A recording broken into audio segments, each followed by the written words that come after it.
जोरदार ताली बजना चाहिए, लगातार बजना चाहिए।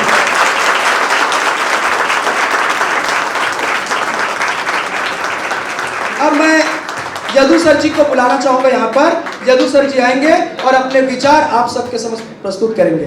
यदु सर जी।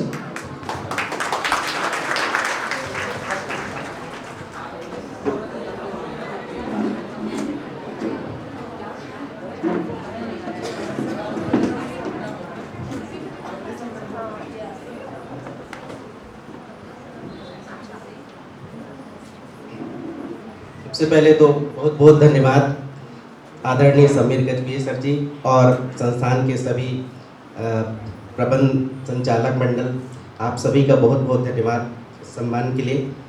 और चूँकि आप सभी को मालूम है कि आज हमारे आदरणीय डायरेक्टर सर जी का जन्म दिवस है और जन्म दिवस को हम लोग ग्रैंड सेलिब्रेशन करते आ रहे हैं हर वर्ष, तो इस बार भी उसी उपलक्ष्य में और साथ साथ सम्मान समारोह के उपलक्ष्य में हम सब यहाँ पर उपस्थित हुए हैं।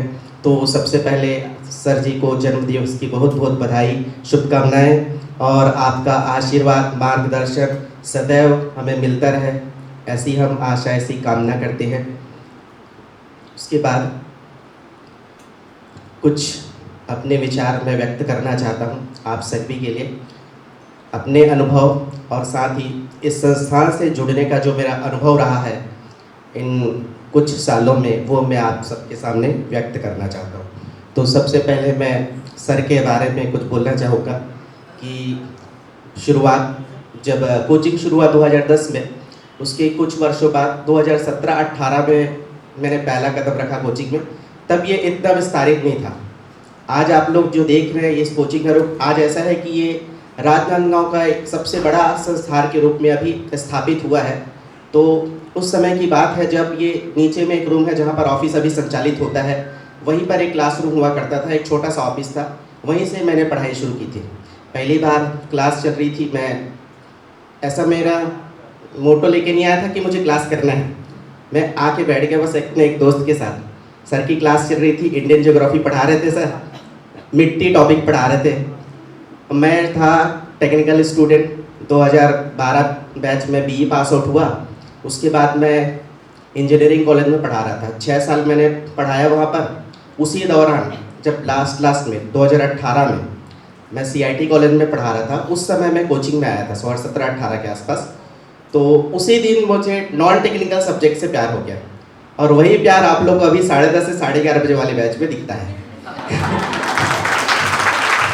तो सर जी की कहीं एक गाइडेंस रहा है, उन्हीं से मैंने पढ़ना सीखा, उन्हीं से मैंने पढ़ाना सीखा और उसके बाद फिर लगातार ये सिलसिला चलते रहा पढ़ने का, फिर उसके बाद पढ़ाने का भी। टीचिंग फील्ड से तो मैं 2012 से जुड़ा हूँ, तब से पढ़ने पढ़ाने का सिलसिला चलता रहा और तैयारी उसी दौरान शुरू हुई थी मेरी 2018 में। तो हालांकि मुझे थोड़ा वक्त लग गया सफलता हासिल करने में, पर कोई बात नहीं, सफलता की जो खुशी होती है वो उसको बयां नहीं किया जा सकता। जरूरी नहीं है कि आपको भी इतना ही समय लगे, हर किसी की अपनी स्थिति परिस्थिति होती है, कुछ लोगों को कम समय लगता है, कुछ लोगों को अधिक समय लगता है, लेकिन आपको जिस दिन मिलेगी ना, तो आपका पूरा जो ड्यूरेशन होता है, जिस दिन जो आपका संघर्ष का दिन होता है, उसको आप भूल जाओगे।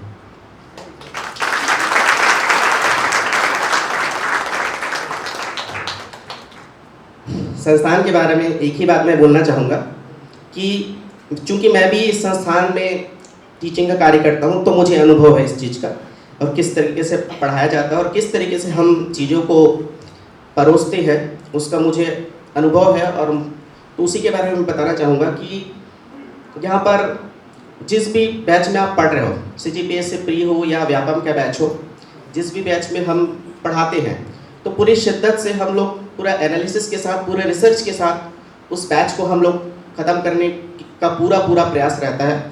और कोशिश यही रहती है कि हम लोग आपको इतना तैयार कर दें कि वो चीज़ें आपके एग्ज़ाम में दिखे और एग्ज़ाम हॉल से जब आप निकलो तो आपको लगना चाहिए कि हाँ, ये क्लास में हुआ था। तो यही कोशिश हमारी हर एक बैच में रहती है। वनडे एग्जाम को लेके देखें तो वनडे एग्जाम में जिस तरीके से एग्जाम का जो पैटर्न होता है, जो प्रकृति होती है, उस प्रकृति के आधार पर किन प्रकार के प्रश्नों को पूछा जाता है, उसी के हिसाब से हम मटेरियल तैयार कराते हैं क्लास में। ताकि वो जो मटेरियल है आपके तैयारी में आपका एक कारगर साबित हो सके, और इस तरीके से कंटेंट को रेडी कराते हैं कि उसको आप बार बार रिवाइज कर सकें। क्योंकि बिना कोई सही मटेरियल के या बिना किसी गाइडेंस के सफलता को प्राप्त करना मेरे हिसाब से थोड़ा सा कठिन हो जाएगा। क्योंकि एक सही मार्गदर्शन और सही मटेरियल का होना बहुत ज़रूरी है। मटेरियल होने के बाद भी आपको कठिनाइयाँ हो सकती है, उसके लिए आपको एक सही मार्गदर्शन भी जरूरी है, सही गाइडेंस लेना बहुत ज़रूरी है। तो जैसे कुछ विद्यार्थी ऐसे हैं कि कोचिंग आए, क्लास की एक साल बाद छोड़ दिए, उसके बाद उनका कोई कांटेक्ट ही नहीं रहता। तो कितना भी कंटेंट आप अपने पास रख लीजिए इकट्ठा करके, कोई मतलब नहीं है जब तक आप सही गाइडेंस पे तैयारी नहीं करेंगे, जब तक आप बीच बीच में आप जो भी मेंटर हैं आपके, किसी को भी आप मेंटर मानते हो, उनसे जब तक आप सही गाइडेंस दिलेंगे, समय से पर अपनी कमियों को के बारे में आप जब तक सोचेंगे नहीं, तब तक उस पर निखार नहीं आएगा। इसलिए बोली जाती है, एक बार सर के द्वारा ही बोला गया था एक बार कि आपका हर अगला दिन पिछले दिन से बेहतर होना चाहिए और आपका हर अगला प्रयास पिछले प्रयास से बेहतर होना चाहिए। तो इस चीज़ को यदि आप ध्यान रखते हैं तो बिल्कुल निश्चित रूप से आपको सफलता मिलेगी।